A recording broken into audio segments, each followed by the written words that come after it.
नमस्कार, मैं हूं तुलसी वर्मा। आप देख रहे हैं इंडिया न्यूज मध्य प्रदेश से छत्तीसगढ़। करते हैं बुलेटिन की शुरुआत। छत्तीसगढ़ विधानसभा के बजट सत्र के चौथे दिन सदन में कानून व्यवस्था को लेकर के जोरदार बहस देखने को मिली।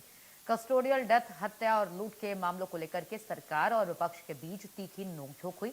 सदन में कस्टोडियल डेथ का जो मामला है वो उठाने पर गृह मंत्री विजय शर्मा ने कहा कि वर्ष 2021 और 12 की तुलना में 2025 में कस्टोडियल डेथ के मामले में कमी आई है।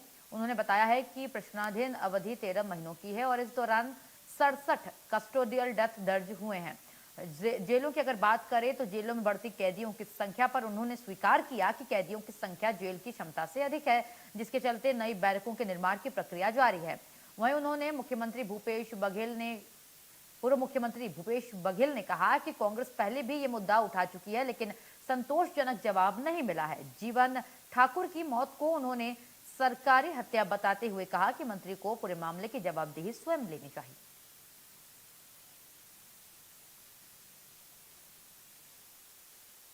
तो मैं तो मामला उठाए थे, लेकिन कोई जवाब आया ही नहीं। जो कस्टोडियल डेथ हुई है और तिल तिल कर मारा गया, उनको मालूम है शुगर पेशेंट है और उसके बेटा उसके साथ में रहता था, तो खान पान का ध्यान रखता था, उसको फल वगैरह देते थे, लेकिन उसको अलग कर दिया गया। अब भूख लगी है, शुगर डाउन हो रहा है, तो जो मिल जाए जिस कैदी से वो खा रहे। मंत्री जी स्वीकार किया, शुगर बढ़ाने वाला खाता था, तो उसके पास जो रहेगा वही खाएगा। उसके पास तो सामान आने नहीं देते थे।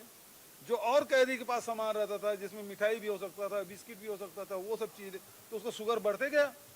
तो ये सरकारी हत्या है। जीवन ठाकुर की जो मौत है सरकारी हत्या है। कस्टोडियल डेथ हमारे प्रदेश में कम हो गया है। 2021, 2022, 2023, 2024 से भी कम 2025 में हुआ है। ये लगातार कम होता हुआ आया है, क्योंकि 21-22 के बाद ये बदला था।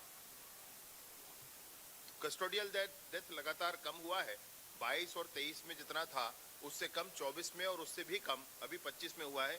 25 में इस साल 55 है, परंतु प्रश्नाधीन जो अवधि थी आज उसमें 66 आ रहा है।